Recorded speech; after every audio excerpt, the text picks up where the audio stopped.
Welcome to the second part of Unit 6, Honeydew. This is Geordie's Found, written by Marjorie Kinnan Rowling, and this is second part of this chapter. Geordie gave himself over to thoughts of the farm. Now, you have already read the first part of it, and in that you know that they have all Millville and Geordie have already set to go to the jungle to find that little farm. So while they were in the jungle looking for that young deer, the thoughts of the farm was coming into his mind. They passed the abandoned clearing. Now, abandoned clearing means that place where now no one goes. He said, cut to the north, Millville. It was up here that Pa got bitten by the snake. So that is that particular area he is mentioning where his father was bitten by the snake and killed the doe, and I saw the farm. Suddenly, Geordie was unwilling to have Millville with him. Now, till that moment, he was with Millville and he wanted someone to help him and be with him. But now all of a sudden, there is a change of mind in Geordie's mind, and now he doesn't want Millville to accompany him. Now, what is the reason? If the fawn was dead or could not be found, he could not have this disappointment scene. Now, why he doesn't want Millville to accompany there? Because if the fawn is dead, or if he couldn't find that fawn, then obviously he'll be very sad, Geordie will be very sad, and he doesn't want to show that disappointment in front of Millville. He could not have his disappointment seen, and if the fawn was there, the meeting would be so lovely because he was waiting for that moment when he could meet that little fawn, and so secret that he could not endure to share. Okay, that feeling would be so nice that he doesn't want to share it with anyone. So both negative and positive feeling he was having, and which he doesn't want to share with Millville. So he said, you stay, let me go and check for that fawn. He said, it's not far now, but the scrub is very thick. That bushes and all in the jungle, you know, it's very thick for a horse. I can make it on foot. As you know, Geordie is a very smart boy. He said that you stay back, that as such the horse won't be able to come till there because it's very thick scrub over there. I'll walk on foot. मैं अपने पाँव से चल के जाके देख के आता हूँ. But I am afraid to leave you, boy. So Millville is telling that I am afraid to leave you in the jungle. Suppose you got lost or got bitten by the snake too? I'll take care. It might take me a long time to find the fawn. He's telling it, I won't take much time.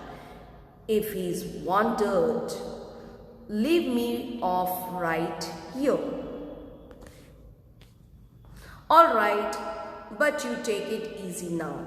You know north here and east where. Okay, so he just tells this is north and this is east, and take care of yourself. There and there, that tall pine makes a bearing. Now here makes a bearing is acts as a compass and helps to identify direction. See, those who live in rural region, they have got a lot of idea and tricks to find a way out. Now you can see I have kept the picture of pines here.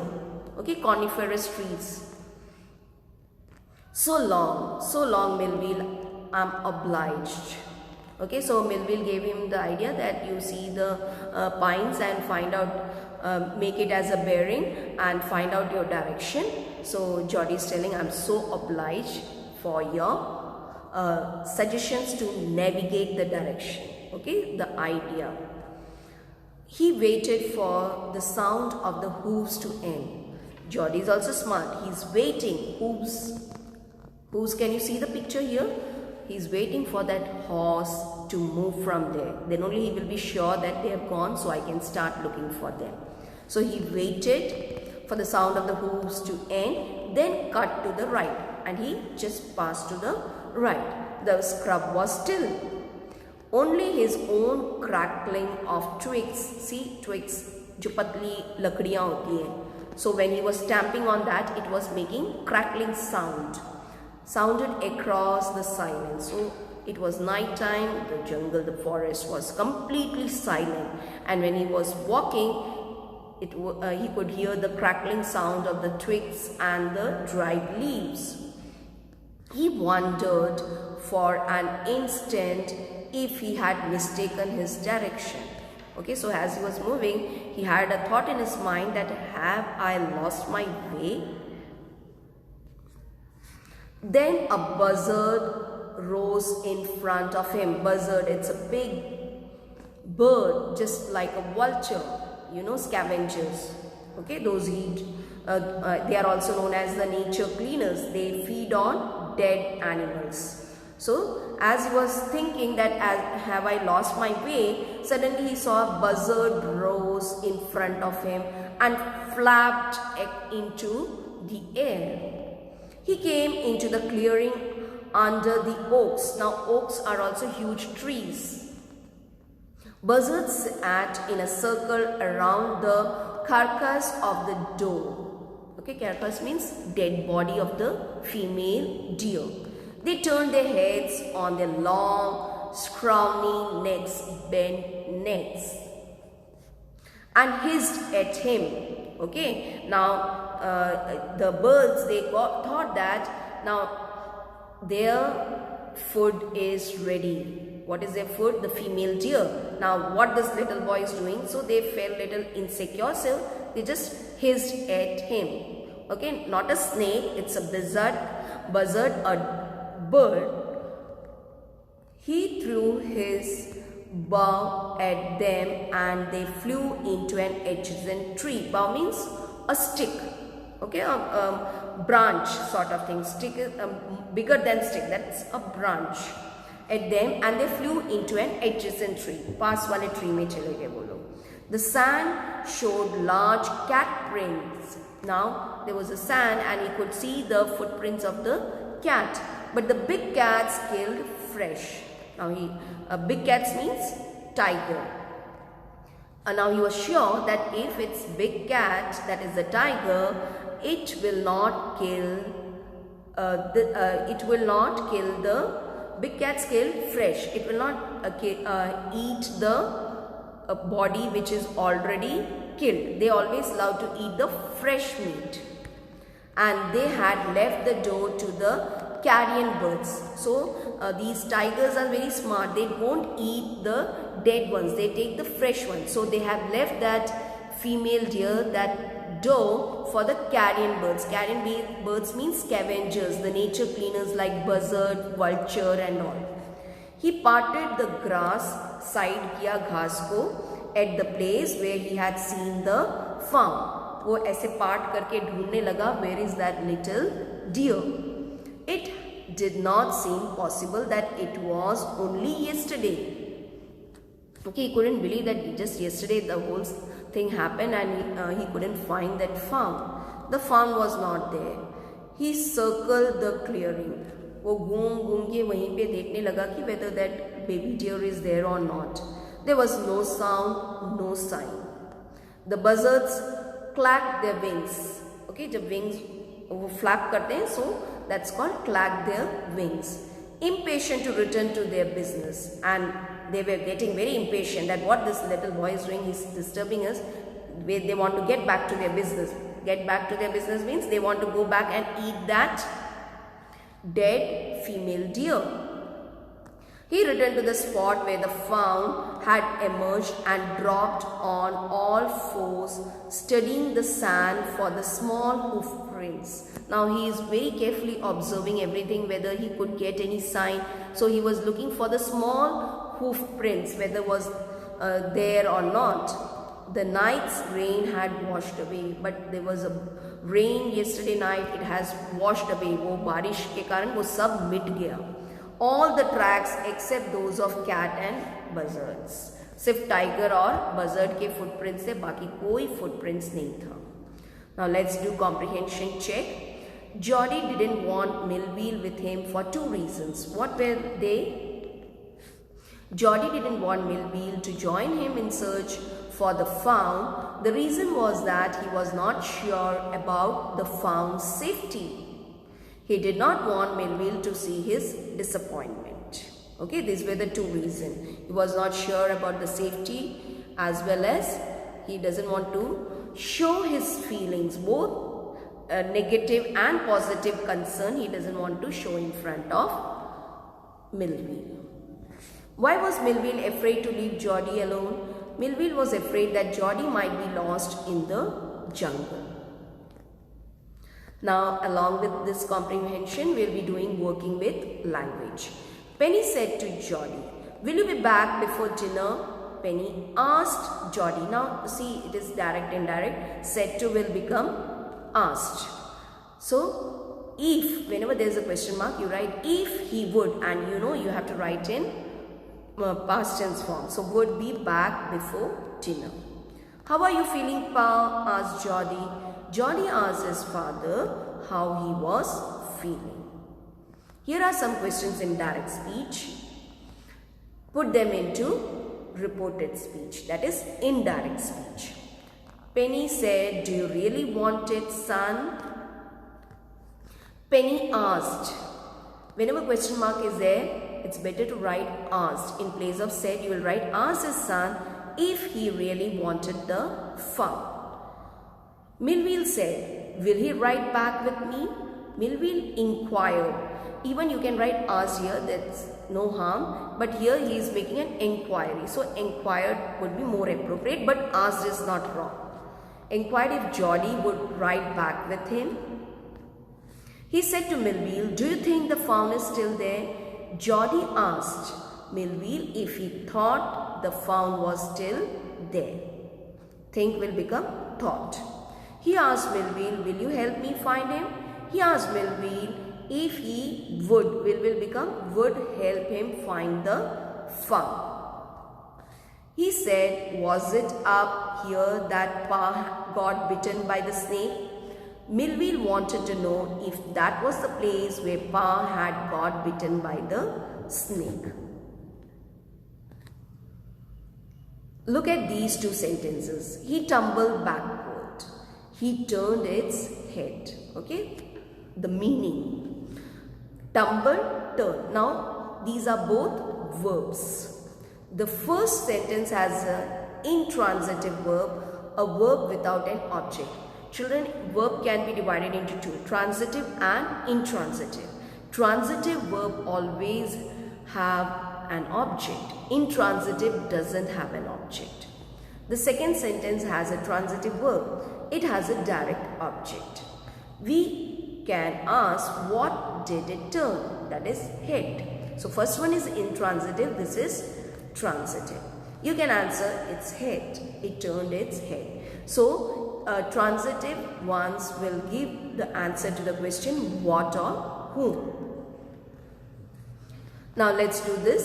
Geordie then went to the kitchen. Underline the verb went, and Geordie then went to the kitchen. So this is intransitive verb.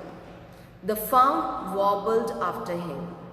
So again it is intransitive. You found him. You found whom? So this is him. So that is transitive verb. He picked it up. Again picked what? It up. So transitive verb. He dipped his fingers in the milk. He dipped what? His fingers. So that is again transitive verb. It bleated frantically and butted him. Now, bleated is intransitive verb because frantically is there, so it is not an object. But him, both noun and pronoun can be there in object. So, butted is transitive verb. The fawn sucked his fingers. One more hint for transitive is the object will be a noun or a pronoun. So, his fingers is transitive verb. He lowered his fingers slowly into the milk. Again, this is transitive verb. We have the noun form, fingers, milk is also there. We have objects here. It stamped its small hooves impatiently. Transitive verb. Its small hoof is the object here. He held his fingers below the level of the milk. Transitive. Fingers. The farm followed him. Transitive verb. He walked all day. Intransitive verb. All day, there is no object. He stroked its sides. Object. So this is transitive verb. The farm lifted its nose. So again, this is object. Transitive verb. Its legs hung limp. Again, this is intransitive verb. Now here are some words from the lesson. Working in groups, arrange them in the order in which they would appear in the dictionary. Children, it's very important that you start using dictionary. Actually, this exercise I should not have done, but I want every child to find these words in the dictionary. Write down some idioms and phrases, phrasal verbs connected to these words. Okay, so when you open the dictionary and find these words, you'll find the idioms as well as phrases written with these words. So open the dictionary and find out. So along with that, we get clearing. This is close, draw, light, make. So these are all words taken from the dictionary connected to the above words. This is just an activity. Do it for an activity purpose. Don't do it for the examination purpose. Again, these are all words taken it from the dictionary which are closer to the words given in the help box. Now, imagine you have a new pet that keeps you busy. Write a paragraph describing your pet. Okay, this is the writing section, and you have to make use of these words which they have given. They have already given you hint. So based on these, you can frame up your sentences like how it makes you feel. So all these things you can relate it, you can use these words and make a paragraph. So I have already written. If you want, you can make your own. I have taken a kitten as my pet. It is female with silky fur and skin. See, I have made use of the words which are given. She keeps me busy. My mother does not take interest in my pet. She scolds the little one for doing mischief, for moving about in the house, for making the bed and floor dirty. The kitten enters the kitchen and drinks my milk. She is naughty and disobedient also. Still, I like my pet because it is playful. Human life is dependent on nature. We have already discussed in the first part. That's why we call her Mother Nature. We take everything from nature to live our lives. Do we give back anything to nature except polythenes and all? Write it down. Write down some examples of the natural resources that we use. Some of the natural resources that we use are water, coal, mineral oil, etc. You have studied that in science. Write a paragraph expressing your point of view regarding our relationship with nature. Man and nature are complementary to each other. We have to complement each other. We are incomplete without them and they are incomplete without us. Man for ages has been using forests, minerals and chemicals for his survival. Earth and nature are our lifelines. Yes, they are. They help us directly or indirectly. Take for example the paper we print. It's just an example for a paper. Books and newspapers, they are products of trees. You know, we make paper from trees. We get fruits, flowers, fodder for animals eat fodder from nature. We get water and air free from nature. Do you pay for the oxygen? No. Take care of these gases. It is unfortunate that we are overusing the limited resources and are also polluting them. Nature is our mother. We must not exploit nature. हमें उसको खराब नहीं करना है. By cutting down trees or killing animals, we are in a way depriving our children from their share. Let us give back to nature for the benefits we get from it. In this Geordie's farm, Geordie's father uses a home remedy for a snake bite. What should a person now do if he or she is bitten by a snake? all snakes poisonous? With the help of your teacher and others, find out such questions and write a paragraph. Snakes are most dreadful wild creatures. There are many poisonous snakes. We call a snake charmer, वो बजाता है ना snake और पकड़ता है, to draw the cobra out of the house. A snake bite can kill the victim in a few minutes, but the victim can be saved if he gets the first aid in the form of bloodletting and anti-venom serum. Anti-venom, venom means that poison which is there in snake's body. That's the end of today's session. Writing part, you have to write in the notebook. Comprehension check, question answers. Working with language also in the notebook. That transitive, in transitive you can write in the textbook. Then again we have writing part, that 1, 2, 3 in notebook. Take care. Thank you.